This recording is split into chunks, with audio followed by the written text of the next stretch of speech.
Yo! Video games. What up, dudes? Matt here from YoVideogames, and I'm back again here with another video concerning something that I think a lot of people have been getting confused about lately, and that is the backwards compatibility and boost of Switch 1 games on the Nintendo Switch 2 that is forthcoming. Now, this is kind of broken down into multiple areas. Number one, a lot of people think a lot of games are naturally going to run better on Switch 2 that are previous Switch 1 games, and they just kind of just assume it is. And let me just tell you right now, that's not necessarily the case.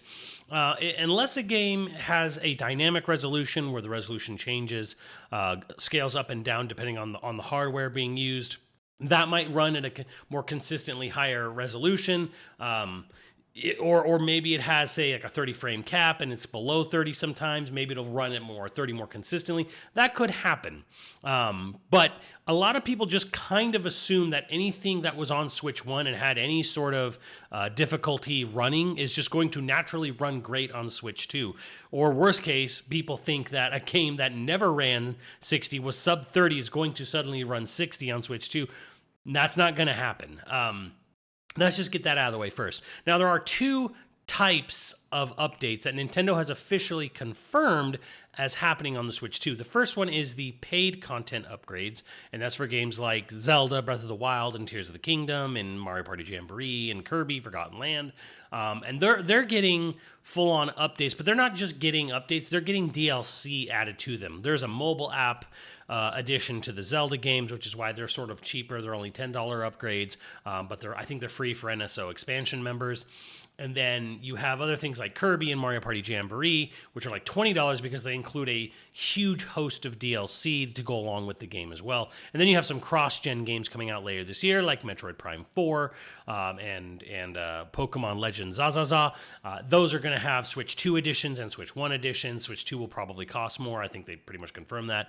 But those are basically cross-gen titles where it's like you can buy it on Switch 1 and then do a small upgrade fee for Switch 2, or you can just buy it on Switch 2 if you're lucky enough to get a Switch 2 right away.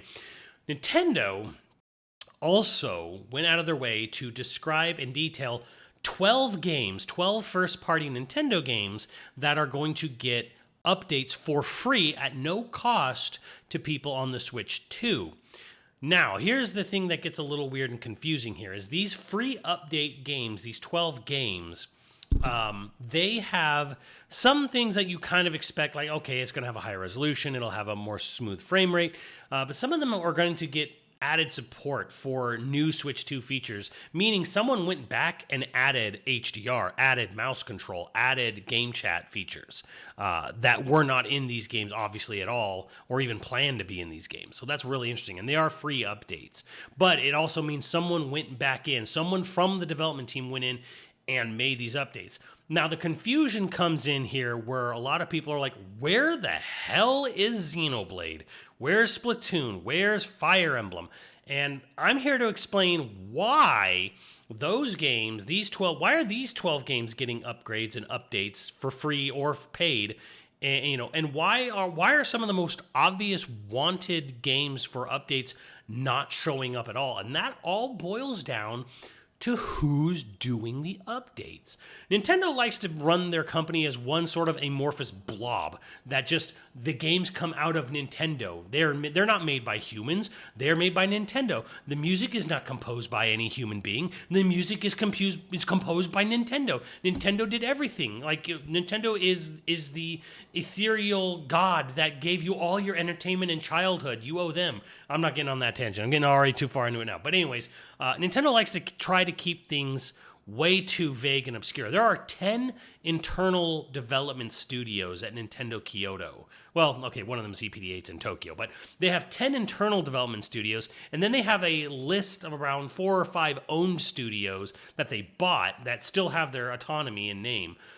But internally, they have like about 10 different teams that do stuff. Some of them do mobile stuff. Some of them are just liaisons for third-party contacts. But there is a good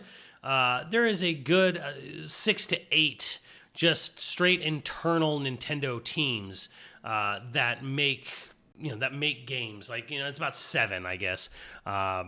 there's a good 7 internal Nintendo teams that make games that they don't have names. They just have numbers.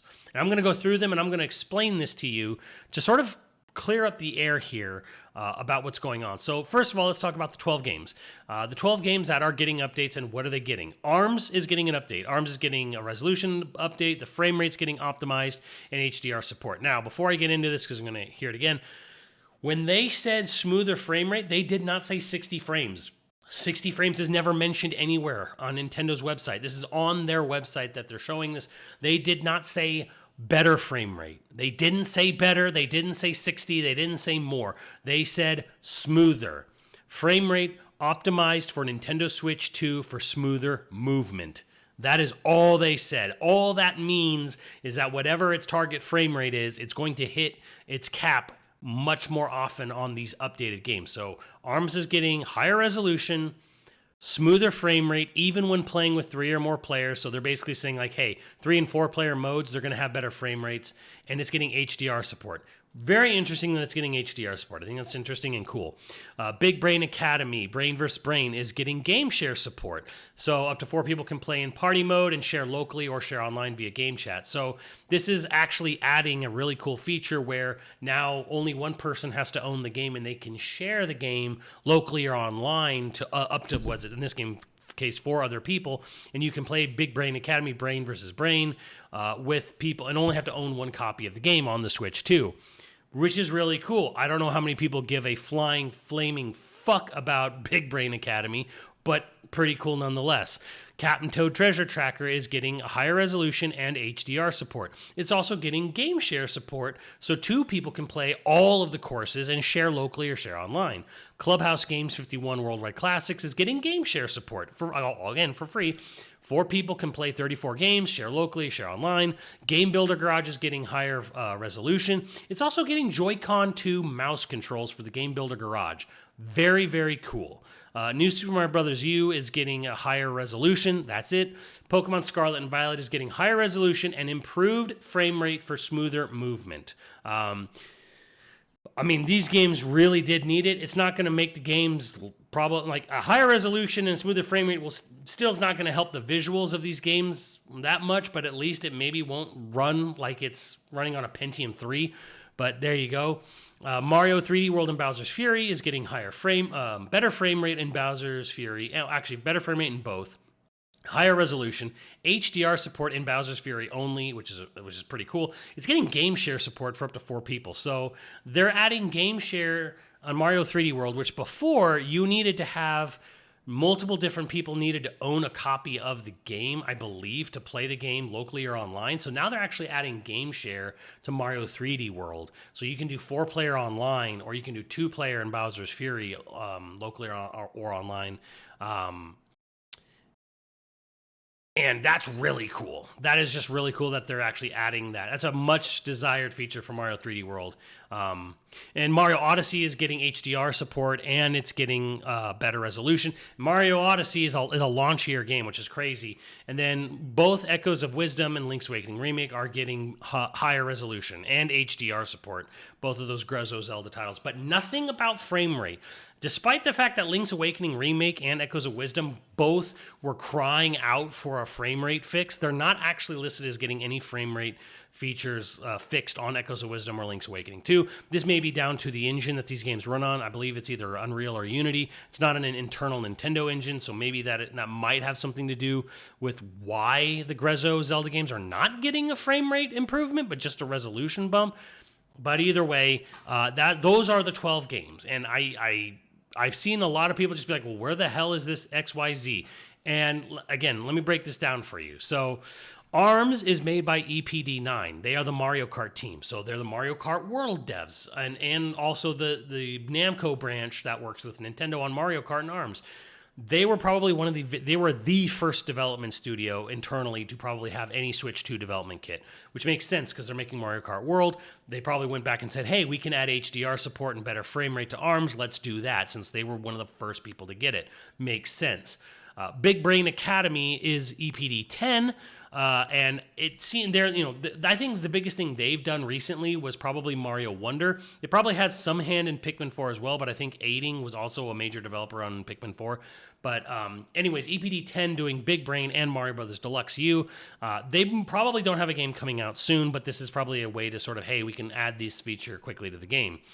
Captain Toad's Treasure Tracker is EPD 8, which is Tokyo, which, again, they're doing Donkey Kong Bonanza, which is coming out in July, and they're obviously they're one of the biggest supporters of free updates to all the games. So because they're one of the earliest devs to get probably a Switch 2 dev kit, they probably went in, and this is what they've been doing. I have been wondering, what has EPD 8 been doing for so many years since Bowser's Fury? Because Mario 3D World's cool, but it's a port, and then Bowser's Fury is nice, but it's like 5 hours. So how the heck has this studio been so quiet for 8 years? Here's our answer. They were making Donkey Kong Bonanza, and they were updating all of their games for the Switch 2. So Captain Toad, EPD 8, Clubhouse Games is N-Cube, who, again, they're doing Mario Party Jamboree, which is a paid update, and they're doing Clubhouse Games, which is a free update. And I think it's because N-Cube doesn't have anything Mario Party related coming right away. But we're going to have a big DLC update for Jamboree, which uses the camera and does all this other crap. So this is what we have going for now. It's going to keep us going for a while. Game Builder Garage is EPD 4. They do Switch Sports, Ring Fit, 1-2 Switch, Labo.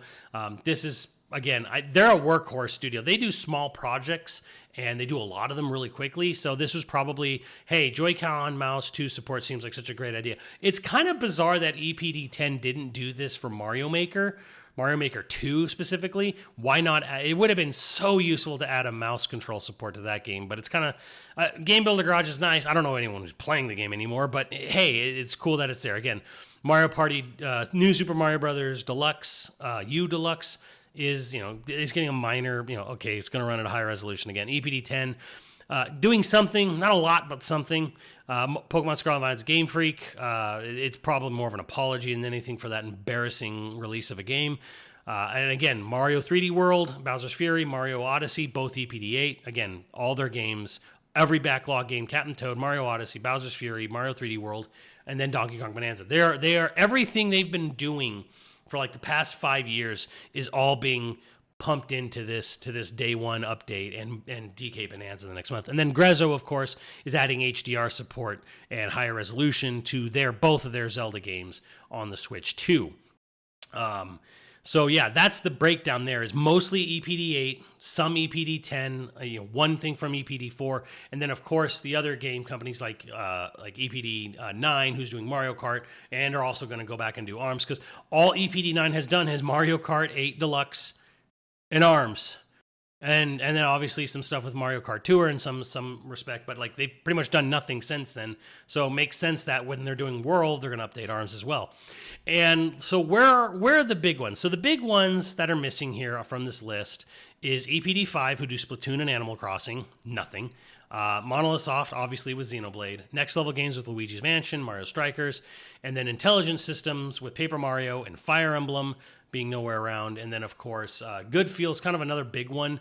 They don't have anything. They did Yoshi's Crafted World, Yoshi's Woolly Butthole, Princess Peach's Showtime. They're not around at all for launch, and I think it's actually kind of a good thing. So here's why aren't they here? Why aren't they doing something? Shouldn't, does it really? Yes, it does take time, and it takes effort, and it takes talent, it takes people away from what they would be doing otherwise. And I think the answer is pretty obvious. It's because they're really hard at work at making their next game.